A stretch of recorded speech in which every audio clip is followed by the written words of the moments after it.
దేవుని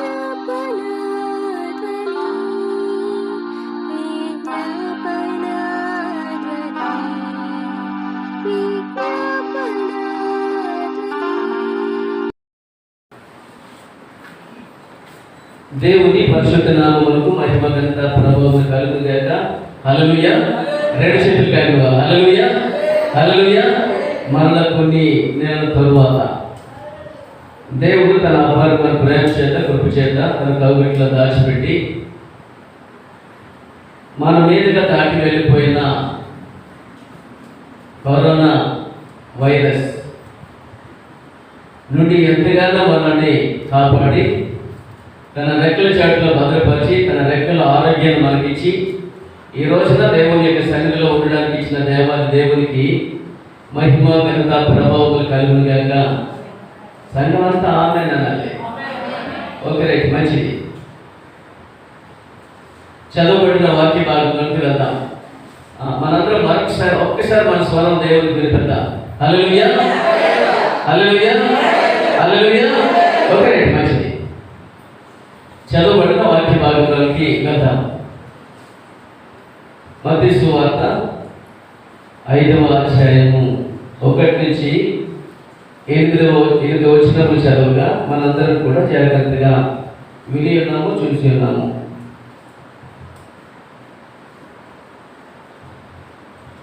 ఈ చదవబడిన వాక్య భాగంలో నుంచి ఒక్కొక్క ధన్యతల్లో 4 అంశాలు మనం చెప్పుకుంటూ ఉన్నాము. ఈ రోజున 3వ ధన్యతలో మనము ఉన్నాము కనుక ఈ 3వ ధన్యత 5వ వచనంలో మనకు కనబడుతూ ఉంది. సాత్వికులు ధన్యులు, వారు భూలోకమును స్వతంత్రించుకుందరు. ఈ యొక్క ధన్యతలో 3 అంశములు మన ముందు జరిగి ఉన్నవి. ఈ రోజున 4వ అంశము టాపిక్. 4వ అంశము ఏమిటి అనగా మీ అందరూ మరోసారి జ్ఞాపకం చేసుకోవాలి. ఒక్కొక్క దాంట్లో ఒక్కొక్క 4 విధాలుగా చెప్పుకున్న మాటలు. సాత్వికం అనగానేమి, రెండవది సాత్వికము, దయాళుత్వము,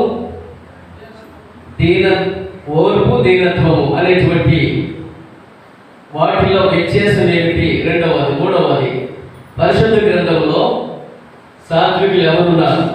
ఈరోజు 4వది. 4వది ఏమిటి అనగా మనము భూమి మీద యేసు ప్రభు యొక్క నామమును అంగీకరించి యేసు ప్రభు యొక్క నామములో జీవిస్తూ ఉంటుండగా జీవించినటువంటి నాకు, మా కుటుంబానికి ఏంటి లాభము, ఏంటి ప్రతిఫలం, వాటి వలన వచ్చే ప్రయోజనం ఏమిటి అన్న దాని మీద దేవుని యొక్క మాటలు చూద్దాం. ఈ 4వ అంశం. నేను యేసు ప్రభువును నమ్ముకున్నాను, నమ్ముకుంటే నాకు వచ్చే లాభం ఏమిటి, నమ్ముకుంటే నాకు వచ్చే ప్రతిఫలం ఏమిటి, సాత్వికము కలిగి జీవిస్తే నాకు వచ్చేటువంటి ప్రతిఫలము లేదా లాభము లేదా ప్రయోజనము ఏమిటి అన్నటువంటి వాటి మీద మనం జాగ్రత్తగా కొద్ది మాటలు చూద్దాం. పరిశుద్ధ గ్రంథంలో ఈ సాత్వికం అనేటువంటి మాట గ్రీక్ భాషలో ఏమని తెలియపరిచింది అంటే లిరోనోమియం అనేటువంటి మాట మీద గ్రీక్ భాషలో సాత్వికం అనేటువంటి తెలియపరుస్తూ ఉంది. ఈ లిరోనోమి అనేటువంటి మాట దానికి అర్థం ఏమిటి అంటే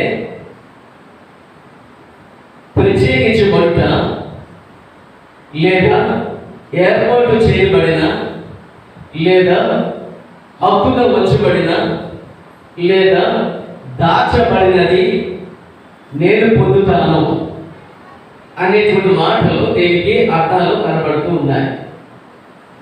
అది ఇవన్నీ కూడా మనం ఒకసారి జ్ఞాపకం చేసుకోగలిగితే సాత్వికము కలిగినటువంటి వాటి వలన ఇన్ని లాభాలు ఉన్నాయా, ఇన్ని ప్రయోజనాలు ఉన్నాయా, ఎంత ప్రతిఫలం ఉందా అన్న విషయాలు జ్ఞాపకం చేసుకుంటూ ఉన్నట్లయితే వీటన్నిటికీ భావము అనేటువంటిది స్వతంత్రించుకుంట. ఏంటి? సాత్వికులు ధన్యులు, వారి భూలోకమును స్వతంత్రించుకుందరు. స్వతంత్రించుకుంట అన్నదానికి అర్థం ఏమిటి అంటే దేవుని రాజ్యము స్థాపించుట అని కాదు. మరేంటి?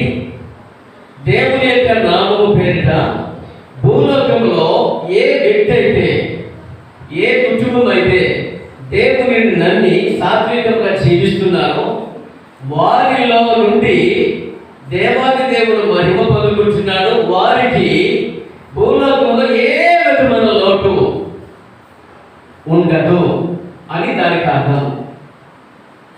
వారి జీవితం అంతా కూడా సాత్వికం కలిగి భూమి మీద జీవించగలిగితే, వారు జీవించినటువంటి వ్యక్తులైతేనేమి, కుటుంబాలైతేనేమి, వారి జీవితకాలం అంతా కూడా ఏ లోపము ఉండదు, ఏ లోటు ఉండదు. ప్రతి దీవెన ఆశీర్వాదాలు వారికి దేవుడు అనుగ్రహించును అనేటువంటి అర్థం. అందుకే భూమి మీద సాత్వికుల ధన్యులు, వారు భూలోకమును స్వతంత్రించుకుందరు. అయితే ప్రభు నమ్ముకుంటూ నాకు వచ్చే ప్రతిఫలం ఏమిటి? భూలోకమును స్వతంత్రించుకుందరు. మొదటిది, సాత్వికం కలిగి జీవించినట్లయితే ఈ భూలోకమంతటిని కూడా స్వతంత్రించుకుంటారట. అక్కడ ఉంది కదా, సాత్వికులు ధన్యులు, వారి భూలోకమును నమ్మినందువలన, సాత్వికంగా జీవించినందువలన, సాత్వికంగా దేవాది దేవుని యొక్క నామకాన్ని జీవిస్తూ ఉండినటువంటి వారి వలన వచ్చినటువంటి ప్రతిదీ కూడా చూస్తూ ఉన్నట్లయితే దేవాది దేవుడు ఉంచినది ఏమిటంటే భూలోకం అంతటినీ కూడా వారు స్వతంత్రించుకుంటారట. ఇలాగా చెప్పుకుంటూ పోతే కొన్ని మాటలు జాగ్రత్తగా పరిశుద్ధ గ్రంథంలో నుండి మనం చూద్దాం. ఈ లోకంలో నేను దేవుని నమ్ముకున్నాను, దేవుని నమ్ముకున్న కనుక భూలోకంలో నేను సాత్వికంగా జీవిస్తున్నాను.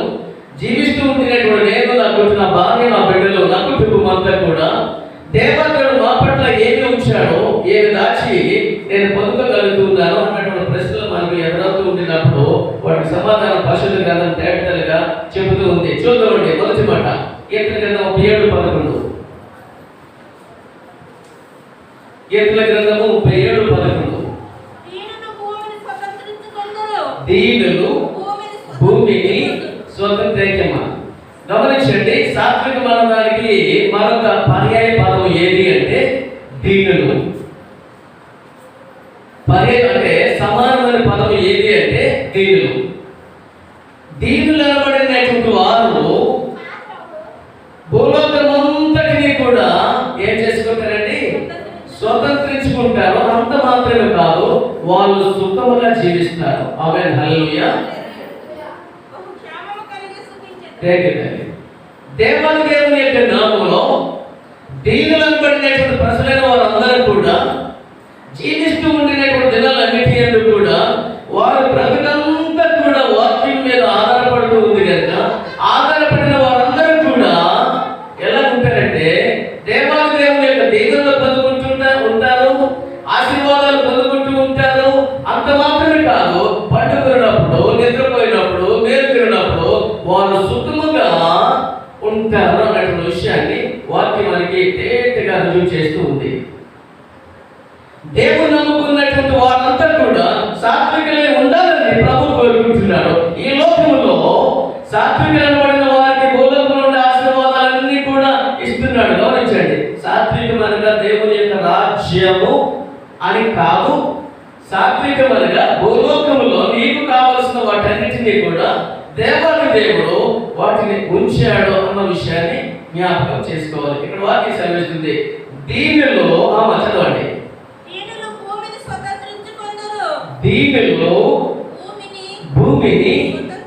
స్వతంత్రించి. గమనించండి, దీనిలో భూమిని స్వతంత్రించుకుందరు.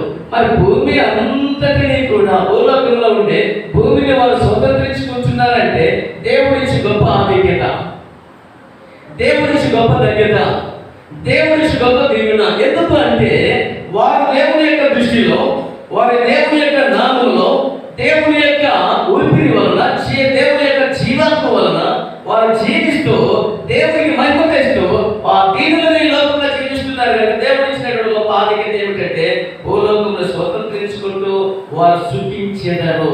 మరొక మాట పరిశుద్ధ గ్రంథంలో చెబుతూ ఉంది, సుఖముగా జీవించాలన్నా, క్షేమముగా బ్రతుకు వెళ్ళబొచ్చాలన్నా, అవతల వారికి దీవెనకరంగా ఉండాలన్నా, అవతల వారికి ఆశీర్వాదకరంగా ఉండాలన్నా, పరిశుద్ధ గ్రంథంలో తిమోతికి రాసిన పత్రిక 2వ అధ్యాయంలో చెబుతూ ఉంది. ఏంటిది? రాజులైన వారి వచ్చి ప్రతి ఒక్కరు కూడా ఏం చేయాలి? ప్రార్థన విన్నపాలు చేయాలి.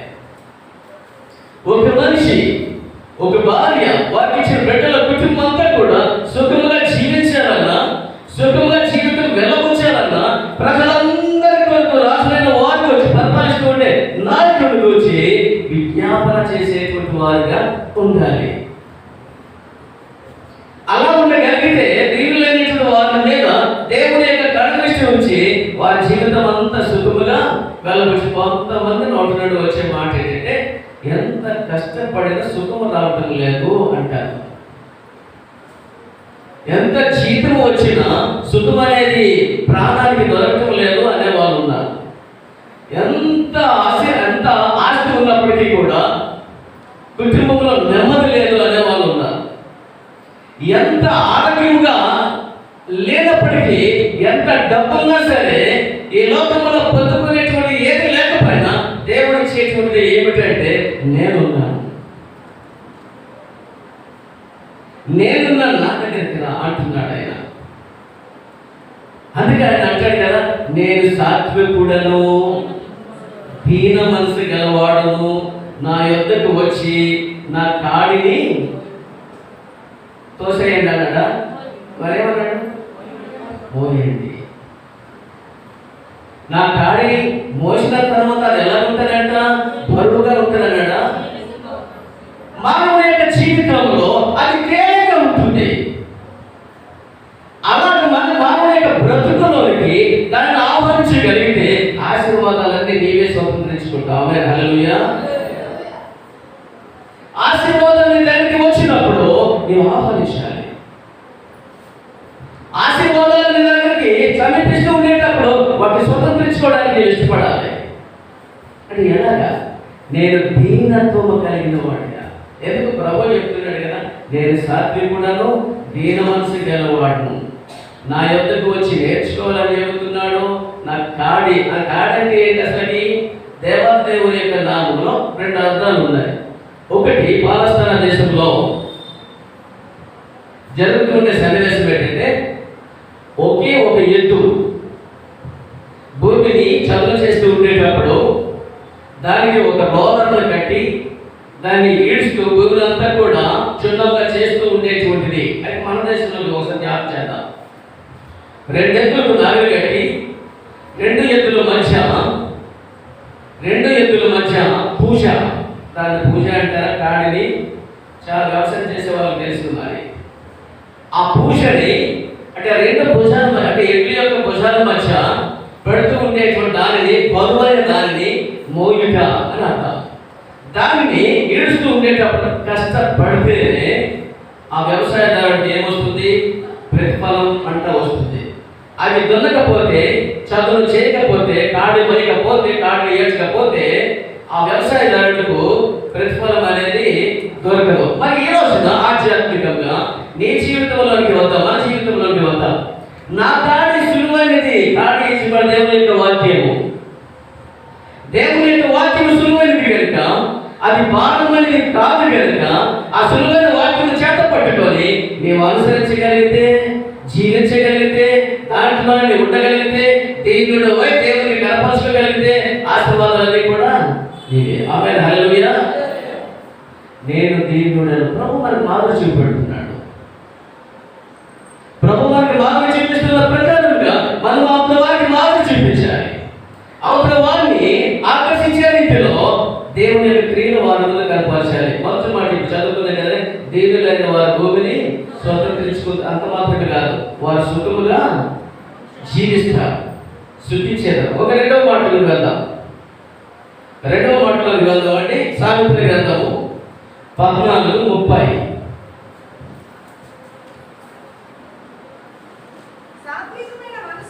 సాత్వికమైన మనసు మంచిది. అలా ఉండండి. సాత్వికమైన మనసు శరీరమునకు అంటే సాత్వికమైనటువంటి వారు, దేవులైనటువంటి వారు, అట్టి మనసు కలిగినటువంటి వారు ఆరోగ్యానికి మూలకారకులు అంట. ఆమేన్, హల్లెలూయా.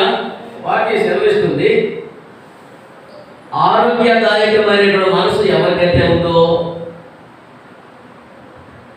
ఆరోగ్యమైనటువంటి స్థితి ఎవరికైతే ఉందో వారు చెడుతనము వదిలేస్తారండి. వాళ్ళ చెడుతనం అనేది ఉండదు. నా మాట అర్థం చేసుకోవాలి. ఆరోగ్యవంతులుగా ఉండేటువంటి వారిలో చెడుతనం అనేది ఉండదు. వాక్యం సెలవిస్తుంది, యెహోవాను ప్రేమించు వాళ్ళారా చెడుతనమును అంత మాత్రమే కాదు, యెహోవా యందు భయభక్తులు కలిగి చెడుతనమును విడిచిపెట్టుము, అప్పుడు నీ దేహములకు ఆరోగ్యమును, ఎముకలకు సత్తువ కలుగును. శాంతులు 3:6-7. మానవుని యొక్క జీవితంలో ఒక మానవుడు ఆరోగ్యదాయకంగా ఉండాలంటే దేవుడు ఇచ్చిన జీవాన్ని కాపాడుకుంటూ, ఆరోగ్యదాయకమైనటువంటి ఆయుష్ను పొందుకుంటూ దేవుని మహిమపరచాలంటే శరీరంలో ఉండే మరణాన్ని, అనగా చెడుతనాన్ని విడిచిపెట్టేయాలి. అసలు చెడుతనం అంటే ఏంటి? కంటి చూపు వల్ల చూస్తూ ఉండేది చెడుతనం అవును కాదు నీకు తెలుసును, నీ అంతరాత్మకు తెలుసును. హృదయంతో ఆలోచించే ఆలోచనలు మంచివాళ్ళని మీకు తెలుసును. తలంపులు మంచివా చెడ్డవా నీకు తెలుసును. నేను చేస్తున్న ప్రతి క్రియ కూడా మంచిదా చెడ్డదా నీకు, నాకు, మనందరికీ కూడా తెలుసును. వాక్యం సెలవిస్తుంది. దేవుని యొక్క నామములో ప్రతి మనిషి సాత్వికం కలిగినటువంటి మనస్సు ఉండినప్పటికీ, మనస్సు అనేటువంటి 2 అర్థాలు అండి. అంటే నానా విధమైన అర్థాలు ఉన్నాయి. 2 అర్థాలు చూద్దాం. ఒకటి, శారీరకమైనటువంటి మనసు మరణానికి దారితీస్తుంది. ఆత్మానుసారమైన మనసు ఎలాగా జీవానికి దారితీస్తుంది. జీవములో ఉన్నావు నీవు, జీవాన్ని పొందుకున్న వాడవై, జీవాత్మను కలిగినటువంటి వాడవై, దేవుని యొక్క మనసులోనికి వెళ్ళిపోయి ఆయన ద్వారా జీవిస్తూ ఉండేటువంటి నీవు, నేను మనందరం కూడా దేవాది దేవుడు ఇచ్చిన మాటను బట్టి జీవించగలిగితే ఆశీర్వాదాలన్నీ కూడా మనం స్వతంత్రించుకుంటామన్న విషయాన్ని జ్ఞాపకం చేసుకోవాలి. యెహోవా యందు భయభక్తులు కలిగి ఏం విడిచిపెట్టాలి? చెడుతనమును విడిచిపెట్టుము. అప్పుడు నీ దేహమునకు, అంటే దేహం ఇప్పుడు స్వస్థత కావాలి. అంటే స్వస్థత లేదంటే అర్థం ఏంటి? జబ్బు ఉండొచ్చు, జ్వరం ఉండొచ్చు, లేదా సమస్య ఏదో లాభం ఉండొచ్చు. యెహోవా యందు భయభక్తులు కలిగి చెడుతనాన్ని విడిచిపెట్టగలిగితే అప్పుడే వస్తుంది ఏంటది? శరీరానికి స్వస్థత. మరి శరీరానికి స్వస్థత లేకపోతే ఈ లోకంలో జీవిస్తున్నాం కానీ చాలా మంది అంటూ ఉంటారండి, మనం చూసి అంటారు, ఆ ప్రభుత్వం నమ్ముకున్నారు కానీ ఎప్పుడు బాధలేనమ్మా అంటారు. ఎప్పుడు సోదరులే అంటున్నారు. ఎప్పుడు కూడా ఆ ఇంట్లో ఎవరికి బాగలేదమ్మా. ఈ మాటలన్నీ ఎందుకు వస్తాయంటే మన ప్రభువుని నమ్ముకుంటూ ఉన్నాము కానీ మన బ్రతుకులు సరైన స్థితిలో ఉండలేకపోయినందువలన ఈ విధమైన మాటలను వ్యక్తం చేస్తున్నాడు ప్రభు. ఏంటది? యెహోవా యందు భయభక్తులు కలిగి చెడుతనమును విడిచిపెట్టుము, అప్పుడు నీ దేహములకు ఆరోగ్యమును, ఎముకలకు చెబుతూ ఉంటే కదండి. ఇప్పుడు ఆ ఎముకలకు సత్తు లేకుండా, బలం లేకుండా ఎవరు ఉంటారు చెప్పండి? మీకు తెలుసు. ఒకసారి మీరు అంటుంటారా అనుకుంటున్నాను.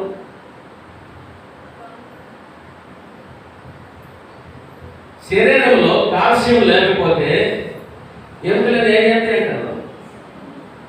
బలం ఎంత అంటారా? మరొకటి, ఒకవేళ థైరాయిడ్ ఎంటర్ అయింది అనుకోండి, ఎముకలు బలవంతం అంటారా? లేదా శరీరంలో లోపాలు ఉన్నాయి అనుకోండి, అమ్మో ఈ ఎముకలు వస్తున్నాయి, ఈ ముడుకుదారులు వస్తున్నాయి అంటారు కదండి. అంటే కారణం ఏమంటారు? ఇవన్నీ కూడా ఒకటే గ్రహించండి, సంపూర్ణమైన, పరిపూర్ణమైన, ఆత్మానుసారమైన దీన మనసు కలిగినటువంటి వారే, యేసుక్రీస్తుకు కలిగిన ఆ మనసు కలిగిన వారే ఉండగలిగితే, చెడుతనం లేకుండా జీవించగలిగితే వారందరూ ఎవరండి? ఆరోగ్యవంతులు. ఆమేన్, హల్లెలూయా. నీకు కలిగిన ఆస్తి ఎంత ఇచ్చినా ఆరోగ్యం రాదు. కానీ ఒకటే చెప్తున్నా ప్రభు, యెహోవా యందు భయభక్తులు కలిగి ఏమొదలయ్యాలి? చెడుతనం వదిలేయాలి. చెడుతనం అన్న దాంట్లో ఒక చెడుతనం ఒక మాటలో విజయకు లోకము. లోకంలో నీవు ఉన్నావు. పులస అనేటువంటి ఒక చేప అంటుంది, నేను లోకంలో సముద్రంలో జీవిస్తున్నాను. సముద్రంలోనే నేను నివాసమై ఉంటున్నాను.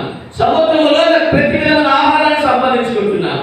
సముద్రంలో ప్రతి విధమైనటువంటి ఆ సరస్వపాలతో స్నేహం చేస్తున్నాను. కానీ నాలో ఉండే శరీరాన్ని కానీ, నాలో ఉండే ఆత్మ కానీ, ఈ సముద్రంలో ఉండే ఏ మరణం కూడా నాకు అంటనే అంటదు. ఎందుకు అంత స్టేట్మెంట్ ఇస్తుంది? చేప ఈజీపడి విశ్వాసం కదండి. ఆమేన్, హల్లెలూయా. మనిషి యొక్క జీవితంలో లోకం అనేటువంటి సందర్భంలో చేపగా ఉంటున్న నేను జీవిస్తూ ఉన్నావు కనుక, జీవిస్తున్న నీ జీవితంలో ఒక్కటే గ్రహించాలి, లోకంలో ఎంత జీవించినా ఏ అపవిత్రత నాకు అంటకూడదు, ఏ చెడుతనం నాకు అంటకూడదు, ఏ చంచలత్వం కలిగిన బుద్ధి నాలో ఉండకూడదు. మానవులమైన మనకి చులకన బుద్ధి ఉంటుంది. ప్రభు నమ్ముకున్నామని పేరైతే ఉంటుంది కానీ చులకన బుద్ధి ఉంటుంది. ఈ దీన్ని తీసేయాలి. వాక్యం మనకు సెలవిస్తూ ఉండేది అంటే ఆరోగ్యం కావాలి. ఆరోగ్యం కావాలని ప్రభు ఒకటే చెప్తున్నాడు. ఎందుకయ్యా బాబు నీలో ఉన్న చెడుతనం తీసేసి నేను ఆరోగ్యిస్తాను కదా. మానవ యొక్క జీవితంలో ఒక్కొక్క స్త్రీ లేదా ఒక్కొక్క పురుషుడు అంటాడు, బాబు ఈ బాధలో చెప్పలేదు బాబు అంటాడు. అంటే ఎన్నెన్నో చుట్టుముట్టుకుంటూ వస్తున్నాయో, కానీ వాక్యం మనకు సెలవిస్తుంది వారి జీవితంలో సాత్వికంగా జీవిస్తే ఆరోగ్యమే. ఈ లోకంలో సాగుతుంది ఆరోగ్యమే. అబ్బా చాలా చక్కగా చెప్పేసారు అంతమంది. మంచిది, దేవుడు ఉద్దేశించాక. మానవ యొక్క జీవితంలో ప్రతి మనిషికి కావాల్సింది ఆరోగ్యం. ఈ ఆరోగ్యం నీ దగ్గరికి వస్తూ ఉంది. అది నువ్వేం చేయాలి? ప్రభు చెబుతున్న మాటల ప్రకారంగా జీవిస్తే నీకు ఆరోగ్యం వచ్చాయి. ఓకే, నెక్స్ట్ మాటలకు వెళ్దామండి. నెక్స్ట్ మాట 147:6. 147:6.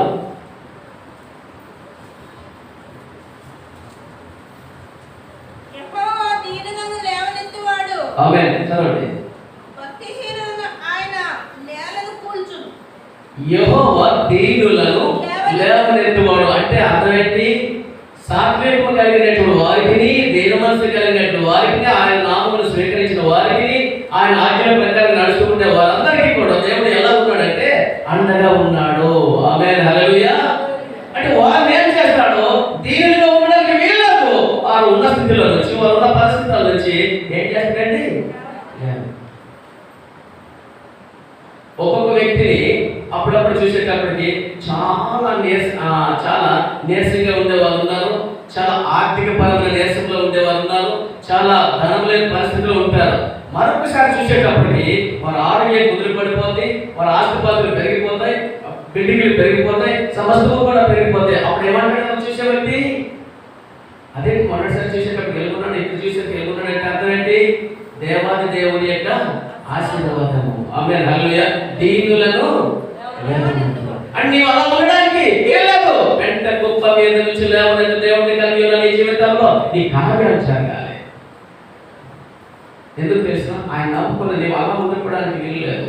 అది అలా ఉండిపోవడానికి వీలు లేదంటే నువ్వు నేను చేయాల్సిన మార్గం ఏంటంటే ప్రభు చెబుతున్న మాటల ప్రకారంగానే ఒకవేళ సాత్వికము లేకుండా, దీన మనసు లేకుండా నేను జీవిస్తున్నాను అనుకోండి, నేను కాకుండా మరొకరు జీవిస్తున్నారు అనుకోండి, అలాంటి వారి యొక్క జీవితంలో భక్తిహీనత అనేటువంటి పెళ్లి పొందుకొని భక్తిహీనతకు సంబంధించిన వాటన్నిటినీ కూడా వాడిలోకి వచ్చేటట్టు ఆహ్వానించేవాడు వాడే, తిరస్కరించేవాడు కూడా వాడే. అంటే నీ దగ్గరికి వస్తున్న వాక్యము నువ్వేం చేయాలంటే ఆహ్వానించుకొని హృదయంలో దాచుకొని దేవాలయ దేవుని మహిమకర రీతిలో జీవించగలిగితే భక్తిహీనతకు సెలెక్ట్ చెప్పేసి దీనుడిగా ఉంటున్న నిన్ను ఆయన లేవనెత్తడానికి సిద్ధంగా ఉన్నాడు. ఆయన నీకు అవకాశం ఇవ్వాలి. ఎవరికైనా అవకాశం ఇస్తే కదండి అవతల వాడు పనిచేస్తాడు. అంతేనంటారా? కాదంటారా? అవతల వారికి అవకాశం ఇస్తే పని చేస్తాడు, అవకాశం ఇవ్వడానికి పని చేయడు. ఇప్పుడు మనం చేస్తున్నది అంతే తెలిసిన నేను చేసుకోవాలి అంటూ ఉంటాం మనం. కాదు, పరిశుద్ధాత్మ దేవుడికి స్థానం ఇవ్వగలిగితే నీ జీవితంలో కార్యం చేయడానికి ఆయన ఇష్టపడుతున్నా. ఆయన ఏం చేస్తున్నాడు? దీనులైన వారందరినీ కూడా ఏం చేస్తాడు తెలిసిన లేవనెత్తుతాడు. ఆమేన్, హల్లెలూయా. అలా ఉంచాడు, ఆ పరిస్థితిలో ఉంచాడు. ఆ పరిస్థితిలో ఎంత దిగజారిపోయినా వారు ఇలా ఉంటారు. అందుకే నేను ఉన్నాను అంటాడు ఆయన. అందుకే నేను ఉన్నాను అంటాడు ఆయన. ఎందుకంటే ఒక మనిషి నిజాధిపతుల బ్రతుకులో ఉంటే మరొక వ్యక్తి మనస్సాక్షి కలిగిన వాడు, దేవుని యొక్క మనసు కలిగినటువంటి వాడు అలా ఉండకూడదు, ఆయన ఎలాగైనా సరే పైకి తీసుకురావాలన్న ఆలోచన కలిగి ఉంటాడు.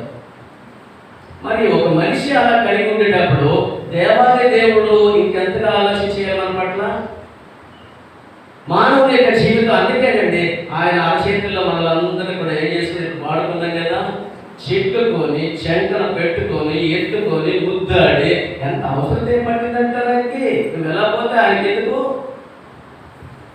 ఆయన దగ్గర ఉన్న ఆశీర్వాదం నీకు ఇవ్వాలి. ఆయన ఆశ అది, ఆయన కోరిక, ఆయన దీవులన్నీ కూడా నీకు పొందేయాలి. అందుకే నీకు ఉండాలి. ఎలా ఉండాలి? సాత్వికులు ధన్యులు వారు భూలోకమును. ఎంత గొప్ప మాట అండి ఇది. మన జీవితంలో సాత్వికం అన్న దానికి విషయాలు ఇప్పుడు చెప్పాను నేను. దీనులైన వారందరూ కూడా ఏం స్వతంత్రించుకుంటారంటే భూమిని అంతటినీ స్వతంత్రించుకుంటారు. ఒక మాట చూద్దామండి. కావాలనుకునే దానికోసము పోరాడకపోతే లేదా సాధన చేయకపోతే కోల్పోయిన దానికోసము బాధపడక తప్పదు. నా మాట వినాలి జాగ్రత్తగా. కావాలనుకునే దానికోసము పోరాడకపోతే సాధన చేయకపోతే కోల్పోయిన దానికోసము బాధపడక తప్పదు. కోల్పోయినంతటినీ కూడా దేవుడు నీకు ఇస్తున్నట్టున్నాడు. అక్కడ ఏం చేయాలి?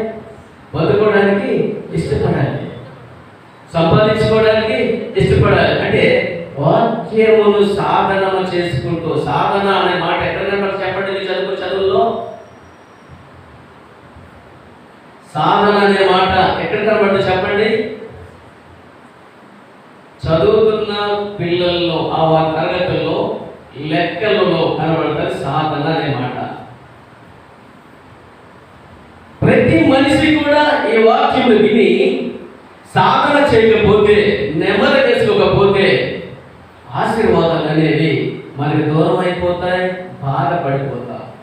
బాధలో నుంచి విముక్తి చేయడానికి ఈ రోజున సాత్వికం కలిగిన వాడుగా, దీన మనసు కలిగిన వాడుగా, దేవాది దేవుని యొక్క నామంలో జీవిస్తున్న నీవు నేను మనందరం కూడా ఆ దేవుని పొందుకోవాలంటే ఈ రోజున హెచ్చరిస్తూ ఉన్నాడు. పక్క మాటలకు వెళ్దామండి.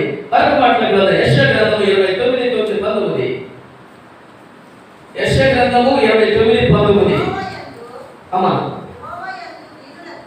యెహోవా యందు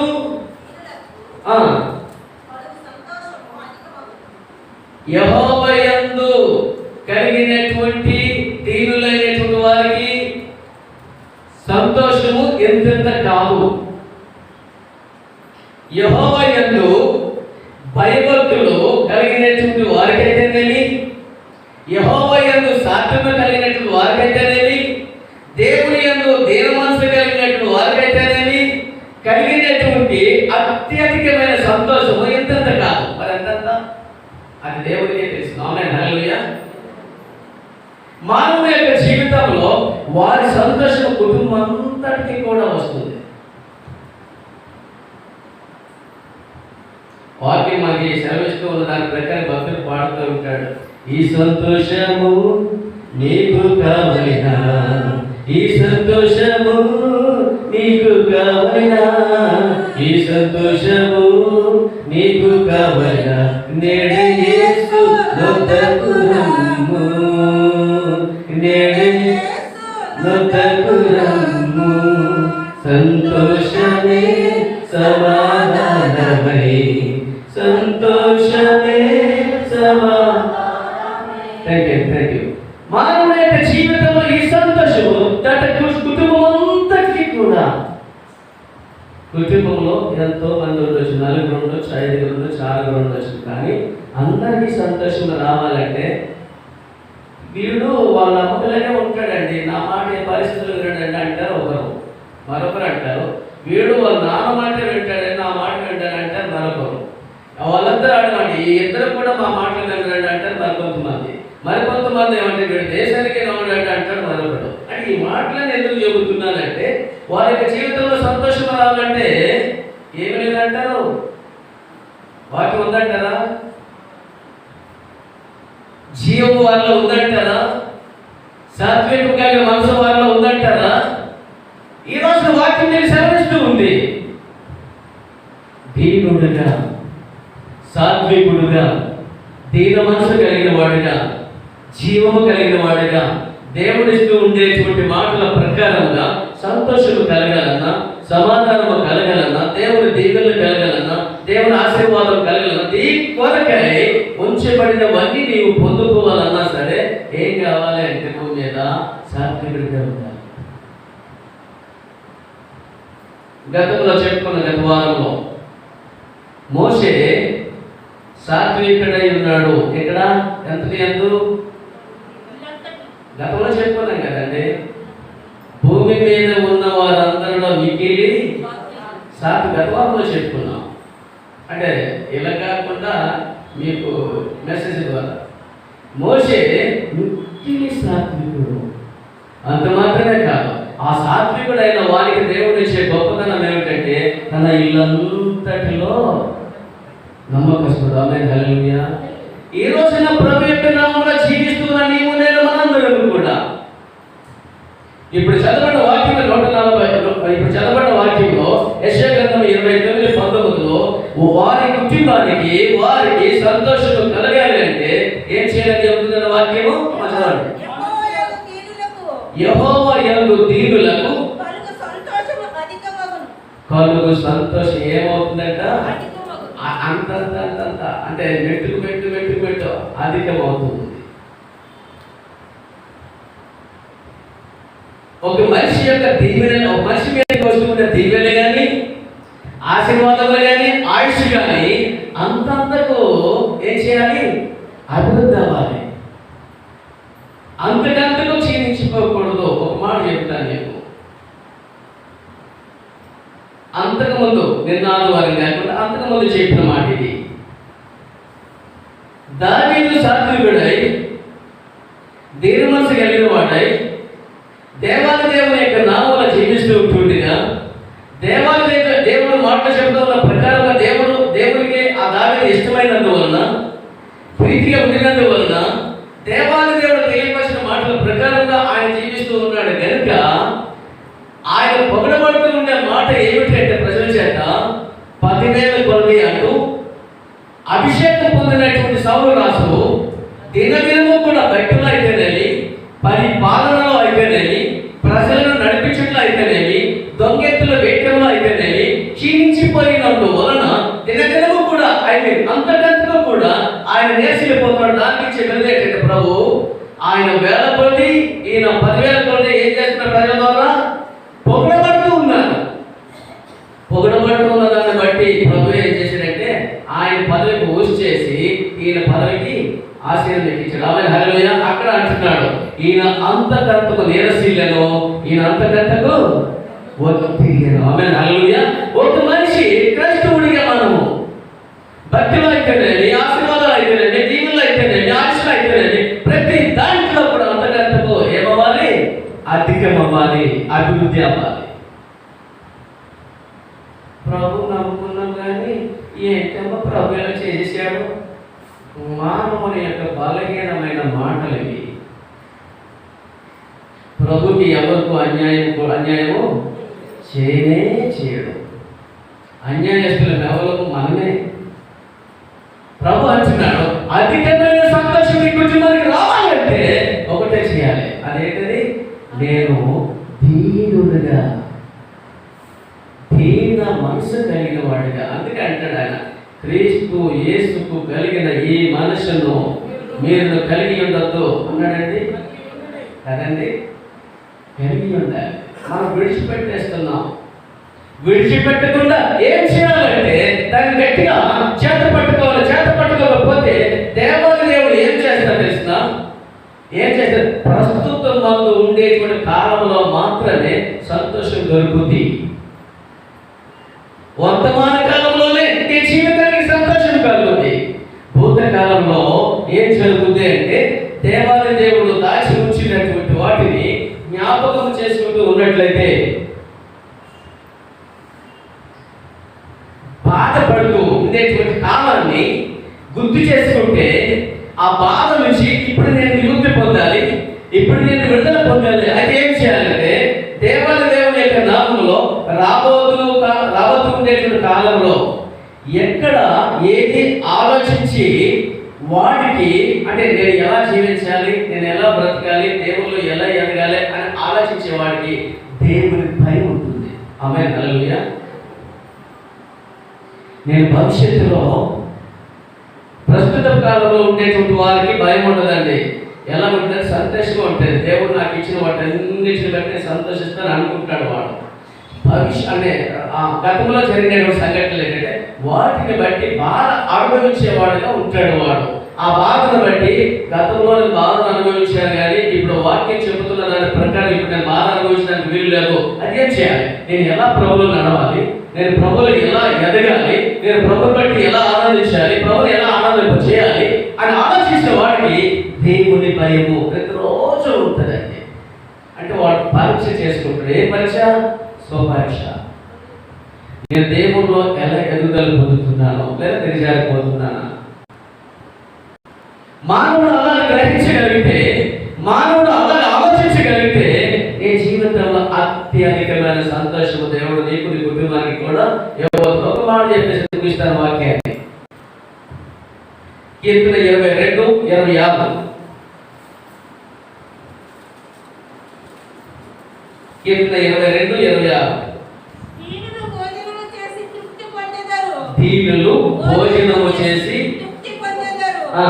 యెహోవాను వెతుకువారు ఆయనను స్తుతించెదరు. మీ హృదయములు తెప్పరిల్లి నిత్యము బ్రతుకును. ఆమేన్, హల్లెలూయా. దీనులైనటువంటి వారు ఎలా అంటే తృప్తిగా భోజనం, తృప్తిగా, అసంతృప్తిగా కాదు. అంటే అసంతృప్తి ఎలాగొస్తుంది మానవునికి? అంతంత మాత్రాన భోంచేసే వారికి తృప్తి ఉండదు. అంతంత మాత్రమే దేవునిలో ఉండే వారికి తృప్తి ఉండదు. అంతంత రీతిలో దేవునిలో ముందడుగు వేస్తూ ఉండే వారికి తృప్తి ఉండదు. ఆ సందర్భాలు, ఆ క్రియలు, ఆ యొక్క పనులు, ఆ కార్యాలు జరుగుతూ ఉండేటప్పుడు అయ్యో నేను అంతగా ఎదగలేకపోయాను, అంతగా చేయలేకపోయాను అంటూ అప్పుడు నీవు అనుకుంటావు. నీవు సంతృప్తి కలిగి ఉండాలి అంటే దేవుడిగా మారిపోవాలండి. అంతే. అందుకే ప్రభు చెప్తున్నాడు, నేను దీనుడను, దరిద్రుడి యొక్క మొరను వినేవాడును, దరిద్రులకు ఆశీర్వాదం ఇచ్చేవాడును, దరిద్రులకు దీవెనలు వెంటగా అనుగ్రహించేవాడును. అందుకే నువ్వు ఎలా మారిపోవాలంటే దీనుడిగా మారిపోవాలి. అలా మారిపోగలిగితే దేవుడు మార్పు చూపించాడు. నేను దీనుడును, సాత్వికుడును, దేవుడును నా దగ్గరికి వచ్చి మొదటిగా నేర్చుకోవాలి. చెప్పేవన్నీ కూడా మనందరము నేర్చుకొని ఆ ప్రకారంగా నడవగలిగితే మనకు దేవుడు వచ్చేది తృప్తి, అసంతృప్తి కాదు. వర్తమాన భూత భవిష్యత్ కాలంలో తృప్తి లేనివి చాలా ఉన్నాయంటే సామెతల 28 చెబుతుంది కదా చివరి అధ్యాయంలో. వాటికి తృప్తి ఉండదంట. ఉదాహరణ చెప్తున్నా. దోమ మీ ఒంటి మీద శరీరం జరిగిన ఆ శరీరం జరిగిన వాళ్ళని అనుకోండి, బాగా తాగేస్తుంది రక్తం. దానికి తృప్తి ఉంటుంది అంటారా? బాగా తాగేసిన తర్వాత అది ఇంకా ఎనలేదు, నీకు కరెక్ట్గా చేతికి దొరికిపోతుంది. అవునంటారు. ఒక దగ్గర జరుగుతున్న సంఘటన ఏంటంటే అరణ్య ప్రాంతంలో ఒక గ్రంథరాజు తిరుగుతూ ఉన్నాడంట. ఎక్కడ ఆహారం దొరకలేదంట ఆ గ్రంథరాజుకి. ఏంటి ఎక్కడ నాకు ఆహారం దొరకడం లేదు, ఏంటి నేను ఆకలికి అలమటించిపోతూ ఉన్నాను, నా జీవిత పరిస్థితి ఏంటి అని అనుకుందట. ఒక రోజున ఆ ఉన్న స్థలంలో నుంచి, ఆ ఉన్న ప్రాంతంలో నుంచి వేరే ప్రాంతానికి వెళ్ళిందంట. వెళ్తూ ఉండేటప్పుడు ఒక నది పారుతూ ఉందంట నీరు. ఆ నీటిలో పైనుంచి ప్రాంతంలో నుంచి ఒక నల్లగా ఉండేటువంటి ఒక ఎలుగు బట్టి కొట్టుకొని వచ్చేస్తూ ఉందంట. ఆ ప్రాంతంలో ఉండేవాళ్ళు ఆ పెద్ద పెద్ద దూలములు ఆ ఏటి ఇంటిలో నుంచి అంటే గడ్డలోంచి పట్టుకొని వస్తే చాలా మంది తీశారట. అలాగే ఇది కూడా పెద్ద దొంగలాగా ఉంది, దాన్ని కూడా తీద్దామని చెప్పేసి వెళ్తూ దిగుతూ ఉందనట. వెళ్తూ దిగుతూ ఉండేటప్పుడు దాన్ని గట్టిగా పట్టుకున్నారంట ఎవరు ఈ వ్యక్తులు. పట్టుకుంటే దానికి సహాయం కావాలి, ఈ మనిషికి కూడా సహాయం కావాలి. కానీ వెళ్తూ ఉండేటువంటి వారు అది ఎలుగుబంటి అన్న సంగతి తెలుసుకోలేక ఇది దొంగ కదా అనుకుంటూ గట్టిగా పట్టుకున్నారట. అది ఈయన గట్టిగా పట్టిందట. దాని అర్థం ఏంటి తెలిసిన ఒక దినమున ఒక సమయంలో ఆశపడని జీవితానికి ఆశ నెరవేర్చే స్థితిలో లేకుండా నీ పాపమే నిన్ను పట్టుకుంటుందన్న సంగతి గ్రహించి పాపం నుంచి వైదొలగలిగితే మంచిదన్న విషయాన్ని జ్ఞాపకం చేసుకోవాలి. గద్ద కూడా ఏం చేసిందంటే అదే పని చేసిందట. ఆ నీటిలో కొట్టుకుని వస్తూ ఉండేటువంటి ఒక ఆవు చనిపోయిందంటే, ఎప్పుడో చనిపోయి ఒక కొమ్మకి తగిలలా ఉండిపోయిందంట. దాన్ని చూసిందంట. దూర దృష్టి కలిగినది ఏదైనా ఉంది అనుకుంటే ఏదండి? గద్దేనండి. ఆ పైనుండే అంతస్తు నుండి క్రిందకి చూస్తూ ఎక్కడ ఏమి జరుగుతుందో బాగా పరిశీలన చేయగలరు దూరదృష్టితో. ఆ గడ్డల నుంచి కొట్టుకుని వస్తూ ఉండేటువంటి ఆవును చూసి ఆవు మీద వాళ్ళంటే గ్రంథరాసులు వాళ్ళని తరువాత బాగా తెలిసిందంట. బాగా తెలిసిన తరువాత ఆ గద్దకుండేటువంటి వేళ్ళు బరువెక్కి ఆ దానికి గుచ్చిపోయామంట. దేనికి తిట్టున్నటువంటి ఆయన ఆవుకి నీరు కొట్టుకునే వస్తుందంట. కొట్టుకునే వస్తుంటే ఎగరడానికి ప్రయత్నం చేసిందంట. కానీ ఎగరలేకపోతున్న కారణం ఫుల్గా తృప్తిగా తినేసింది. ఇలాంటి తృప్తి కాకుండా దేవదేవుని యొక్క వాక్యం ఇస్తూ ఉండే దాంట్లో నేను తృప్తి పొందగలిగితే ఆశీర్వాదాలన్నీ కూడా నేనే. ఆమేన్, హల్లెలూయా. మానవునికి తృప్తి లేనివి ఉన్నాయంట 4, 6, 7 జీవులు. కానీ వాటికి లాగా కాకుండా మనలో జీవం ఉంది కనుక మనం దేవుని యొక్క వాక్యం ద్వారా ఏం చేయాలి?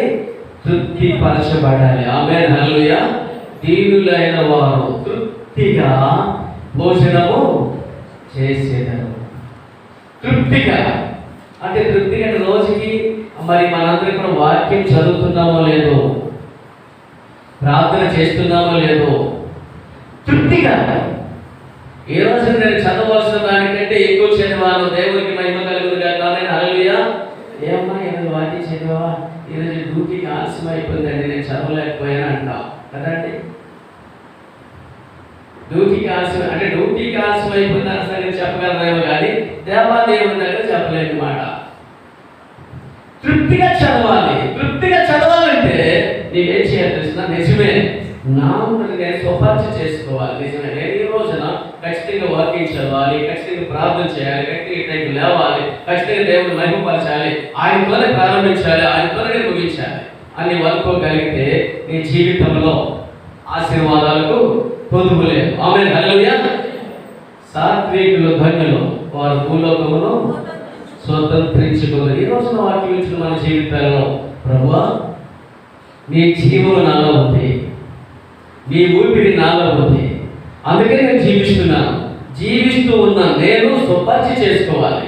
స్వపరిచ చేసుకున్నాను. నేను ఎలా ఎదుగుదల పొందుతూ ఉన్నాను, ఎలా నిరసించిపోతూ ఉన్నాను, లేకపోతే ఏం చేస్తూ ఉన్నాను నా భక్తి జీవితంలో అనే ఒక ప్రశ్న వేసుకోగలిగితే ఈ రోజున నీ భక్తి ఏంటో, నీ నమ్మకం ఏంటో, నీ యథార్థత ఏంటో, నీ ప్రవర్తన ఏంటో నీకు రుజువుతుందన్న విషయాన్ని తెలియజేస్తూ ఈ లోపల ప్రభు చెప్తూ ఉన్నమాట ఆయన ప్రకారముగా జీవించగలిగితే నేను దీనుడను, సాత్వికుడును, దీన మనసు కలిగిన వాడును, నా దగ్గరికి వచ్చి నా కాడి మోసుకొని ఉంటే నా కాడి సులువైంది భారమైంది కాదు. ఆయన ఆజ్ఞలు భారమైనవి కావు, కాడి సులువైంది కాదు. చాలా మంది అంటూ ఉంటారు ఆయన ఆజ్ఞలు భారమైనవంట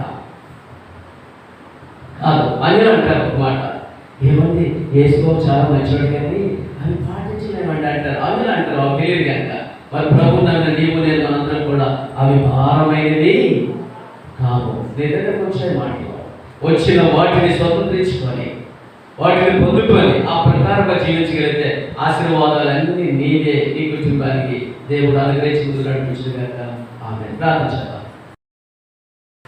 మహాపరిశుద్ధుడా ప్రేమ తండ్రి దయగల రాజా మీకు వందనములు స్తోత్రములు చెల్లిస్తున్నాను. మేము అందరం కూడా ఈ దినము కొరకు, ఈ సమయం కొరకు ఎదురు చూసాం ప్రభు. మీరు మాకు ఈరోజు ప్రసాదించారు, దాన్ని బట్టి మీకు వందనాలు. మీ సన్నిధి మేమందరం కూడా అనుభవించడానికి మీరు ఇచ్చిన గొప్ప భాగ్యాన్ని బట్టి మీ స్తోత్రాలు. మీ సన్నిధిలో ఏ ఏ బిడ్డలు అయితే ఇప్పుడు ఉన్నారో ప్రత్యేకమైన రీతిలో మీరు దీవించండి, ఆశీర్వదించండి, ఆరోగ్యవంతులుగా తీర్చిదిద్దమని అడుగుచున్నాను. మీ కృపలో భద్రపరచమని అడుగుచున్నాను. మీ కృపతో నింపుదల చేయమని అడుగుచున్నాను. కరోనా మా యొద్ద నుండి మీరు తీసివేశారు, మీ స్తోత్రాలు.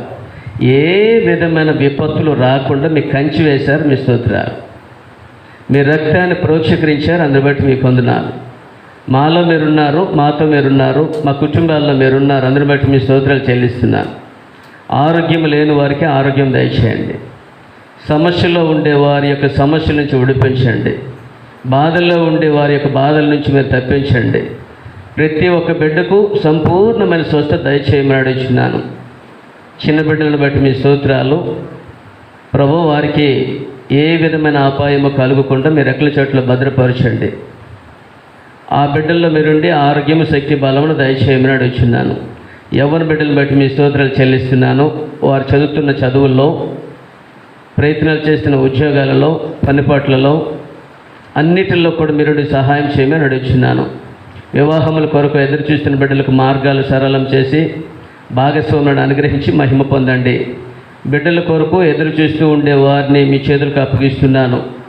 ప్రభువా, మీ కృప చూపి, కనికరం చూపి, జాలి చూపి వారి యొక్క గర్భాల్లో ఏ లోపం ఉందో ఆ లోపాన్ని తీసివేయండి. ఏ ఆటంకం ఉందో ఆ ఆటంకాన్ని తీసివేయండి. ప్రభువా, మీ కనుదృష్టి వారి మీద ఉంచి వారి గర్భాలు తెరచి వారు ఈ లోక సంబంధమైనటువంటి ప్రతి విధమైనటువంటి విపత్తుల నుంచి తప్పించబడే రీతిలో, అవమానముల నుంచి తప్పించే రీతిలో తలెత్తుకుని వాడికి చేసి దేవుడు నీవు నీ చేతులకు అప్పగిస్తున్నాను. వారి అవసరతలు మీ నామములో తీర్చి మహిమ పొందండి. అలాగే స్త్రీల సమాజాన్ని బట్టి మీ స్తోత్రాలు చెల్లిస్తున్నాను. అంగుళార్చే వారిని లేవనెత్తండి, రోదన చేసేవారిని లేవనెత్తండి, విలిపించేవారిని లేవనెత్తండి. ప్రభా, భాషలతో నింపండి, కృపా వరములతో నింపండి, ప్రవచించే వరములు దయచేయండి. ప్రతి బిడ్డలో మీరుండి మహిమ, ఘనత, ప్రభావాలు పొందమని అడుగుచున్నాను. అలాగే సంఘములో పెద్దలైన వారిని బట్టి మీ స్తోత్రాలు. వారిలో మీరుండి, వారితో మీరుండి ఆరోగ్యము, శక్తి, బలము, ఆయుష్కాలం ప్రసాదించండి. కావలసిన జ్ఞానమును, తెలివిని, వివేకం దయచేయండి. వారి ఉద్యోగాలలో, వారి పనిపాట్లలో మీరుండి మహిమ పొందిన, ఉద్యోగం చేసి విరమణ పొందిన వారిని బట్టి కూడా మీ స్తోత్రాలు చెల్లిస్తున్నాను. అలాగే కూడి వచ్చిన వారందరిని బట్టి మీకు వందనములు, స్తోత్రం చెల్లిస్తున్నాను. వృద్ధులు అనబడిన వారు ఉన్నారు, విధవరాండ్రు ఉన్నారు. ప్రభా, వీరందరిని మీరు దర్శించండి. వారందరికీ ఆరోగ్యం, శక్తి, బలమును అనుగ్రహించండి. ప్రతి కుటుంబాన్ని దీవించి ఆశీర్వదించండి. ఈ రోజున రాలేకపోయిన బిడ్డలందరినీ క్షమించండి. వచ్చే వారంలో ప్రతి బిడ్డ మీ సంధిలో కనబడి మీ ద్వారా వస్తున్న దీవెనలు, ఆశీర్వాదాలు పొందుకోలాగా కృప చూపమని అడుగుచున్నాను. ప్రతి కుటుంబానికి, ప్రతి బిడ్డకు మేలు చేయండి. ప్రతి ఒక్కరిలో మీరు అద్భుతాలు జరిగించి మీ మేలులతో నింపుదల చేసి దీవించి ఆశీర్వదించి మహిమ పొందమని సమస్త మహిమ, ఘనత, ప్రభావాలు మీకు ఆరోపిస్తూ ఈ లోకము యొక్క ప్రతి విపత్తులన్నిటి నుంచి తప్పించి, రక్షించి, కాపాడి మీ వాక్యానుసారంగా నడవటానికి మీ కృప సహాయం మెండుగా దయచేయమని యేసు నామములో అడిగి వేడుకుంటూ చిన్న ప్రార్థన సమర్పించుకుంటున్నాము తండ్రి. ఆమేన్. పరలోకమందున్న మా తండ్రి,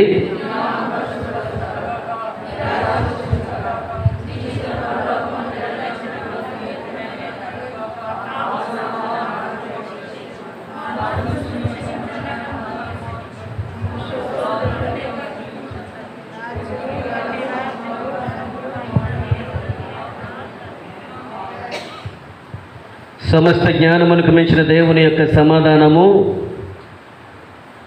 మన ప్రభువును రక్షకుడైన యేసు క్రీస్తు వారి యొక్క కృపయు, పరిశుద్ధాత్మ దేవుని యొక్క అన్యోన్య సహవాసము, ఆయన సన్నిధి, కాపుదల, భద్రత కూడి చేరి వచ్చిన ప్రతి బిడ్డకును, ప్రతి కుటుంబానికి, సంఘమునకును, సకల పరిశుద్ధులకును, దేవుని ప్రేమించిన వారందరికీ, ఇక్కడున్న మనకిని దేవుని కృప, దేవుని కాపుదల, భద్రత మనందరికి సదాకాలము తోడయుండి ముందుకు నడిపించునుగాక.